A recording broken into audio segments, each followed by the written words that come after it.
31 जुलै 2024 या दिवशी आपल्याला सकाळी 9:15 वाजेच्या आसपास एक 112 ला कॉल आला होता, की एका माणसाला मारलेले आहे आणि त्याची डेड बॉडी तिथे आहे म्हणून.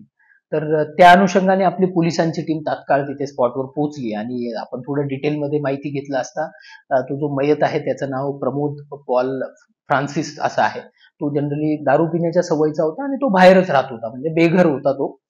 पण आपल्याला त्याची डेड बॉडी त्याची तिथंच लुंबिनी नगरमध्ये एक बहीण राहते, त्यांच्याकडे मिळाली होती आणि आपण जाऊन थोडं चेक केलं असता तर त्याच्या डेड बॉडीवर थोडे निशाण आपल्याला दिसून आले मारहाणीचे. तर त्यानंतर मग आपण त्या बहिणीला समजावून त्यांना पीएम साठी आपण नेलं हॉस्पिटलमध्ये आणि बाय द बाय आपण समांतर तपास चालू केला असता आपल्याला जे काही आय विटनेस आहे एक, तो त्याच एरियामध्ये राहतो, त्याच्याकडून अशी माहिती मिळाली की तिथे जो सिकंदर शेख नावाचा एक व्यक्ती आहे, हा हॅबिच्युअल ऑफेंडर आहे. तो याने त्याला बांबूने मारलं रात्री असं त्यांनी बघितलं होतं. मग आपण सिकंदर शेखचा तपास केला असता, त्याचा शोध घेतला असता, तो तिथे मिळून आला नाही.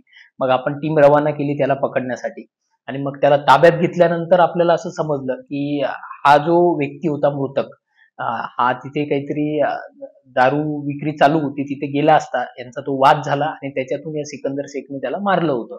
त्या बेसिसवर आपण तात्काळ त्याच दिवशी 31 तारखेला मर्डरचा गुन्हा दाखल केलेला आहे. या सिकंदर शेख जो मेन अक्युज्ड आहे त्याला अटक देखील केलेला आहे.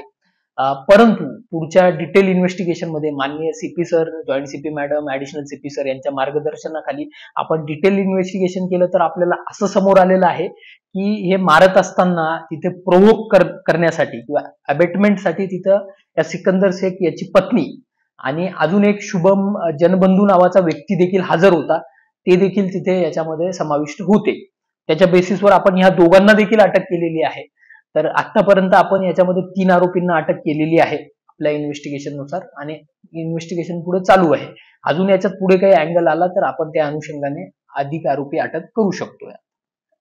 ते कन्फर्म अशी माहिती नाहीये, परंतु आपल्याला जी सुरुवातीची माहिती मिळाली होती त्यानुसार काही ज्या आई विटनेसेसने बघितलं होतं, ते आई विटनेसेस की आम्ही पोलिसांना सांगणार नाही, आम्हाला इतके पैसे दे, असं त्यांच्यामध्ये काहीतरी चालू होतं. परंतु याच्याबद्दल आपल्याकडे काही आतापर्यंत असं सखोल असा पुरावा नाहीये. ही ऐकीव माहिती आहे की त्यांच्यामध्ये चालू होतं, त्यांच्यामध्ये मग ते झालं नाही, त्यांचा समझोता, मग त्याने म्हणजे पुढे आपल्याला माहिती मिळाली पोलिसांना असा विषय होता. त्याची पण आपण चौकशी करत आहोत.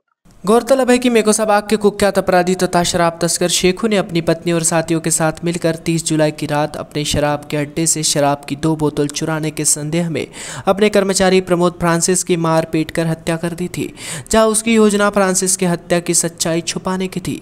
बताया जा रहा है कि पैसों के बल पर इस मामले को छुपाने की काफ़ी कोशिश की गई, हालांकि मामला बन नहीं पाया और हत्या की यह बात सामने आ ही गई। पुलिस ने इस मामले में अभी तक शेखू खान, उसकी पत्नी और उसके अन्य साथी को गिरफ्तार किया है, लेकिन जांच में पता चला कि इस घटना के समय भी शेखू का शराब अड्डा जारी था और बिना पुलिस के संरक्षण से यह संभव नहीं था। इस मामले को दबाने के लिए पैसों की भी बात सामने आई, जिसके बाद उसे गंभीरता से लेते हुए जांच के बाद जरीपटका पुलिस की दोनों डीबी टीमों को तुरंत बर्खास्त कर दिया गया, जहां 2 पीएसआई सहित 8 कर्मियों पर कार्रवाई हुई है। पुलिस के वरिष्ठ अधिकारियों के इस एक्शन के बाद अब शहर के अन्य थानों की डीबी टीमों के अधिकारियों और कर्मियों में भी डर का माहौल प्रतीत हो रहा है।